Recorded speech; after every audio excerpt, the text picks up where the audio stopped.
Show में अब आपके सवालात उठाएंगे और सेठी साहब के सामने रखेंगे। इस्लामाबाद से शाहिद रशीद साहब, क्रिकेट से मुतालिक।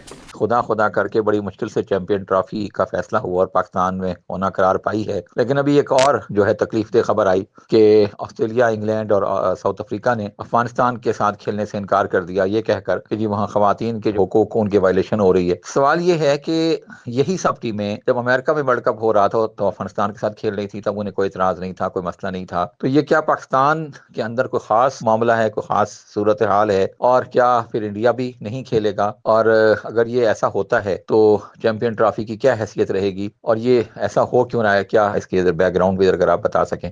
मुझे बात समझ नहीं है आपकी। आप कह रहे हैं पाकिस्तान के साथ वो नहीं खेलेंगे, मेरा ख्याल है उन्होंने कहा अफगानिस्तान के साथ नहीं खेलेंगे। क्या आपने अफगानिस्तान का नाम लिया या पाकिस्तान का नाम लिया? अफगानिस्तान का। जी, लेकिन चैंपियंस ट्रॉफी तो पाकिस्तान में हो रही है, मुतासिर हो जाएगा टूर्नामेंट उनके मुताबिक। तो बात ये अफगानिस्तान के बारे में आपको मैं बता दूं कि जब मैं चेयरमैन पीसीबी था तो एक मीटिंग हुई थी आईसीसी में, वहाँ अफगानिस्तान भी था। वहाँ एक आध ऑस्ट्रेलिया, गालबन ऑस्ट्रेलिया ने ये कहा कि जी हम अफ़गानिस्तान के साथ बायलैटरल क्रिकेट नहीं खेलेंगे क्योंकि इनके यहाँ औरतों के ऊपर तशद्दुद हो रहा है और उनके हकूक़ नहीं मिल रहे उनको, और ये हमारी गवर्नमेंट का फ़ैसला है और ये हम गवर्नमेंट के फ़ैसले के साथ जाएंगे। तो उस वक़्त वहाँ मैंने हाथ खड़ा करके ये कहा कि बड़ी अफसोस की बात है कि हम ये सुन रहे हैं, आप फिर सियासत को क्रिकेट के अंदर ला रहे हैं। सियासत को क्रिकेट के अंदर मत लाएं, क्योंकि सिर्फ एक सूरत हाल ऐसी है तारीख़ में जबकि सियासत जो थी वो डोमिनेंट थी, और वो थी जब अपार्टाइड रेजीम थी।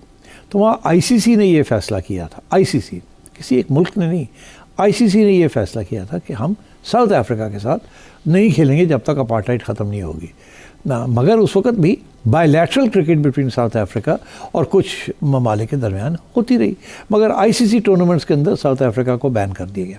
यहाँ उल्टी सूरत हाल है। यहाँ सूरत हाल ये है कि आईसीसी टूर्नामेंट्स के अंदर सब तैयार है एक दूसरे के साथ खेलने के लिए। इंडिया भी तैयार है पाकिस्तान के साथ खेलने के लिए, और ऑस्ट्रेलिया भी अफगानिस्तान के साथ खेलने के लिए तैयार है। मगर बायलैटरल क्रिकेट में इंडिया पाकिस्तान के साथ खेलने के लिए तैयार नहीं है पाकिस्तान में, मगर दुबई में खेलने के लिए तैयार है। तो ये पॉलिटिक्स है ना। इसी तरीके के साथ ऑस्ट्रेलिया जो है, अब वो और साउथ अफ्रीका और मेरा ख्याल है इंग्लैंड ने कहा है कि जी हम नहीं खेलेंगे अफगानिस्तान के साथ bilateral cricket. It's ridiculous, it is absolutely ridiculous. ये जो डबल स्टैंडर्ड्स हैं, ये these have to come to an end. ये तो किसी के साथ भी ये पावरफुल नेशंस कर सकते हैं। ये तो बिल्कुल वही जिस किस्म की चीज़ पावरफुल नेशंस इकोनॉमिक मैनेजमेंट करते हैं छोटे मुल्कों के साथ, उसी तरीके के साथ अब ये बड़े क्रिकेटिंग नेशंस जो हैं they are threatening and blacklisting smaller nations. अब अफगानिस्तान क्रिकेट वालों का क्या ताल्लुक़ है अफ़गान हुकूमत के साथ? क्या उनकी क्या पॉलिसी है अबाउट दिस और दी अदर? क्या अब पाकिस्तान ये मौक़िफ़ इख्तियार करे कि ऑस्ट्रेलिया के अंदर या इंग्लैंड के अंदर इस्लामोफोबिया हो चुका है और राइट विंग गवर्नमेंट्स और फाशिस्ट गवर्नमेंट्स आनी शुरू हो गई हैं वहाँ in Germany and in other places, और इनके साथ अब आपको स्पोर्टिंग टाइज नहीं हो सकती? This is ridiculous. एंड मुझे बड़े अफसोस हुआ ये सुनकर कि इन तीन ममालिक ने ये फैसला किया है कि अफगानिस्तान के साथ नहीं खेलेंगे। बिल्कुल खेलना चाहिए। मैं आपको ये बताऊँ कि अभी हाल ही में जब मैं चेयरमैन था तो ये इशू खड़ा हुआ कि क्या अफ़गानिस्तान तालिबान रेजीम आ चुकी थी और अफ़गानिस्तान की टीम के पास बड़े आइसोलेटेड थे, बेचारे बाहर बैठे हुए थे मुल्क से, उन्हें ये नहीं पता था कि वापस जाएंगे तो क्रिकेट खेलने की इजाज़त होगी या नहीं होगी, ये किट्स पहननी पड़ेंगी या नहीं पड़ेंगी। वैसे ख़वातीन की क्रिकेट तो वैसे ही बैन कर दी थी उन्होंने, और क्रिकेट के ख़िलाफ़ वो सर्टनली हक़ में तो तालिबान नहीं थे। वो तो समझते थे ये पता नहीं क्या है, ये बल्ला गेंद लेके आ जाते हैं। वो तो फुटबॉल को भी बंद करने फिर रहे थे एक ज़माने में। तो ये बाहर बैठे हुए थे, तो पैसे इनके ख़त्म हो गए थे, इनके पास पैसे नहीं थे अपने प्लेयर्स को देने के लिए। तो इन्होंने मुझे अप्रोच किया कि जी पाकिस्तान हमारे साथ कोई मैच वैच खेल ले, 4 पैसे हमें बना दे। आई सेड यस, बिल्कुल ठीक है। We went out of our way to play 3 matches with them.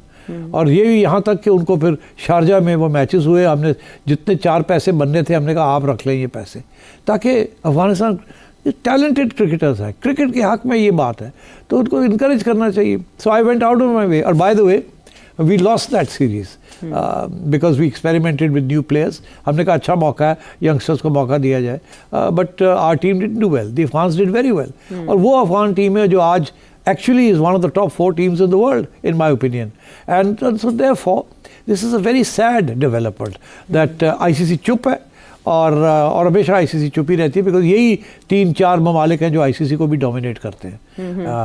और उधर जो चेयरमैन जो साहब बने हुए हैं आईसीसी के, वो तो खुद ऐसी पॉलिसी फॉलो कर रहे हैं vis-a-vis Pakistan. So I am very sad to say कि क्रिकेट इज़ ऑल्सो, जैसे कहते हैं ना, being bulldozed by the politics of governments and cricket boards. ICC ने ये फैसला नहीं किया, ये फैसला 3 ममालिक ने, उनकी बोर्ड्स ने किया है। आईसीसी कभी ये फैसला अब नहीं करती। आईसीसी कहती है हमारे टूर्नामेंट्स में सब खेलें, और सब खेलते हैं। ठीक है। सो ये this is not surprising, ICC will not support this. मगर यही तो इंटरेस्टिंग बात है कि आईसीसी किसके बेसिस के ऊपर चलती है? Australia, England and India, big 3।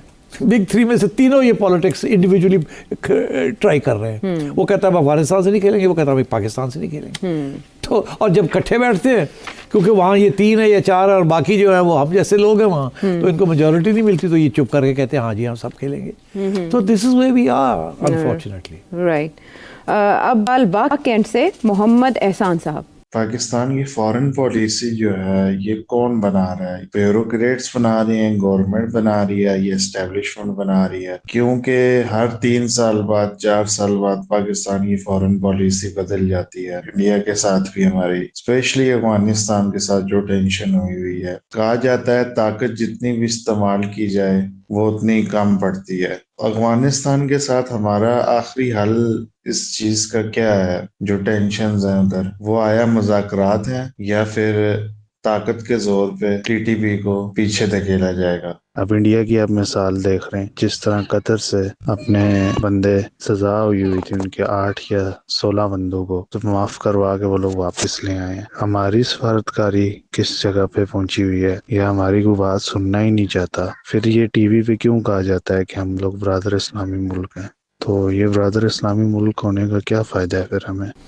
आपने 3-4 सवाल खड़े कर दिए एक ही बयानिए में। पहली बात यह है कि फॉरेन पॉलिसी पाकिस्तान की कौन बनाता है? पाकिस्तान की फॉरेन पॉलिसी पाकिस्तान की इस्टेब्लिशमेंट बनाती है, पहले दिन से बना रही है और आज तक बना रही है। क्यों? पावर उनके पास है, उनका सबसे बड़ा स्टेक है in terms of resource revenue, in terms of budgets and revenues. And क्योंकि नेशनल सिक्योरिटी स्टेट है, सो पाकिस्तान की आवाम ने आज तक तो कबूल किया इस चीज़ को। इसके ऊपर कुछ किसी किस्म की तनकीद नहीं हुई, ना चैलेंज हुआ है। सबसे पहला इंसिडेंट इसका ये था कि जब लियाकत अली ख़ान साहब को इनवाइट किया टू द यूनाइटेड स्टेट्स शुरू में, तो उनका ख्याल था कि पहले सोवियत यूनियन को विज़िट करना चाहिए। उस वक्त ये डिबेट चल रही थी, मगर उनको ब्यूरोक्रेसी ने, उस वक्त की ब्यूरोक्रेसी ने ये कहा कि नहीं, आप पहले अमेरिका जाएं, हम तो अमेरिका के साथ जाना चाहते हैं, हम न्यूट्रल नहीं रहेंगे, we want to be part of America. तो शुरू तो वहीं से हो गया। ब्यूरोक्रेसी जो है वो सिविल भी होती है और मिलिट्री ब्यूरोक्रेसी भी होती है, जिसे हम कहते हैं सिविल ब्यूरोक्रेसी और आर्म्ड ब्यूरोक्रेसी। तो ये सिविल मिलिट्री रिलेशंस, तो पुराने ज़माने में सिविल ब्यूरोक्रेसी रिलेशंस होते थे ना, क्योंकि पहले 10 साल तो ब्यूरोक्रेसी चला रही थी पाकिस्तान को मिलिट्री के साथ मिल के डायरेक्ट। उसमें तो पॉलिटिशियंस के तो फारग हो चुके थे सारे। एक ब्यूरोक्रेट आता था, चला जाता था, एक और आ जाता, चला जाता था। तो अब सिचुएशन ये है कि वो सिचुएशन हम हमेशा ये रही। जब यूब खान साहब आए तो आप समझिए एस्टैब्लिशमेंट बना रही थी फॉरेन पॉलिसी। जब ज़ियाउल हक साहब आए तो आप समझिए कि वो बना रहे थे। फिर जब मुशर्रफ साहब आए तो आप समझिए वो बना रहे थे। तो 30-40 साल तो पहले 10 साल और तीन दिन 10 साल का ये तो 40 साल आउट ऑफ 75 तो डायरेक्टली इस्टेब्लिशमेंट बनाती रही। और बाकी साल क्या था, जब भुट्टो साहब आए तो भुट्टो साहब ने पूरी कोशिश की कि फॉरेन पॉलिसी वो बनाएं, ठीक है। मगर जब उनकी छुट्टी कराई गई तो उनके हाथ से फॉरेन पॉलिसी भी ले ली गई। उसके बाद क्या हुआ, फिर ज़ियाउल हक साहब आ गए। फिर जब मोहतरमा आई तो मोहतरमा के सबसे पहले उन्होंने ये कंडीशन रखी इस्टेब्लिशमेंट ने, ये फॉरेन मिनिस्टर हमारा होगा, आप नहीं फॉरेन मिनिस्टर रख सकती। किसको लगाया? जनरल रिटायर्ड याकूब अली ख़ान। तो फॉरेन पॉलिसी जो थी वो जनरल बेग ने अपने हाथ में रखी। उसके बाद जो कुछ भी हुआ, फॉरेन पॉलिसी हमेशा remained in the hands of the establishment. यहाँ तक कि अभी भी हाल ही में खान साहब के ज़माने में सेम थिंग। जो ब्यूरोक्रेट्स या पॉलिटिशियंस लगते रहे हैं, they all had to have been vetted by the establishment. पहले वो जाते थे इस्टेब्लिशमेंट के पास, फिर आते थे कहीं और। अभी भी सूरत हाल ये है कि ये जो हमारी फॉरेन ऑफिस की कॉन्फ्रेंसेस होती हैं, उसके अंदर लेक्चर्स आके कौन देते हैं? यूनिफॉर्म ब्यूरोक्रेट्स आके देते हैं lectures. These are the conclaves जो कि कॉन्फ्रेंसेस हमारी फॉरेन ऑफिस की होती हैं। तो अब सिचुएशन ये है कि जी हमारे जो एम्बेसडर्स हैं या हमारे जो डिप्लोमेट्स हैं, जब बाहर पोस्टिंग होती है क्रिटिकल एरियाज़ में, जब वो घर आते हैं छुट्टी में या ब्रीफिंग देने या ब्रीफिंग लेने, वहाँ जाके पहले ब्रीफिंग देते हैं, फिर प्राइम मिनिस्टर साहब की बारी आती है या फॉरेन सेक्रेटरी की बारी आती है और फिर बारी आती है प्रेसिडेंसी की। सो इसमें कुछ छुपी हुई बात नहीं है, and I have just explain the logic of this. तो हमारा फॉरेन ऑफिस तो कैस्ट्रेटेड है बिल्कुल, इट हैज़ नो रियल से इन एनीथिंग। वो छोटी मोटी अपनी इनपुट दे देते हैं। आपने देखा नहीं था तारिक फातमी साहब के साथ क्या हुआ नवाज शरीफ साहब के ज़माने में। उनकी आदत थी, वो अपनी थोड़ी बहुत इंडिपेंडेंट थिंकिंग है उनकी और काफ़ी फार रीचिंग थिंकिंग है उनकी, तो उनकी बातें पसंद नहीं आती थी लोगों को, एंड सो ऑन। तो अब एक वक्त ऐसा आया कि वो आज़ाद कश्मीर के president, retired ambassador, bureaucrat, retired foreign office का एम्बेसडर टू यूनाइटेड स्टेट्स, वो रिटायर होके आया, उसको लगा दिया प्रेसिडेंट ऑफ आज़ाद जम्मू कश्मीर। किसने लगाया? किसी गवर्नमेंट ने तो नहीं लगाया ना, वो तो आपको पता ही है कौन लगाता है, कौन सी मिनिस्ट्री लगाती है और वो कहाँ आती है। और जब वहाँ से वो फारिग हुए तो उनको फिर भेज दिया उधर अमेरिका। मसूद खान साहब भी। हाँ, अब ठीक है, अब आपने नाम ही ले लिया, बड़ी आप खराब औरत है, बट चले, but he is competent, fine, but you know this is what happens. I am not talking about his character और about his ability, I am saying फैसला कौन करता है। और बाकी जो सियासतदान है चुप करके बैठे होते हैं जी हजूर। और फॉरेन ऑफिस बेचारा, I feel sorry for them, बड़े टैलेंटेड अच्छे लोग भी हैं वहाँ जो कि they can really contribute to the debate, मगर उनके हाथ बांधे भी होते हैं। उनको पता होता है हमने ऐसी बात कोई की नहीं तो खुडे लाइन कि यह बंदा नहीं ठीक, ये is not towing the line, ये कोई नवी गल्लां कर रहा है, ये कह रहे हैं न्यूट्रल होना चाहिए, यह होना चाहिए, या इहदी साइड लेनी चाहिए, उहदी side, we did determination is somewhere else. तो पहला सवाल तो ये है। भाई साहब, आपके बाकी दो हिस्से भी रह गए हैं, वो मेरा ख्याल है कल या I take those up tomorrow, time is running out.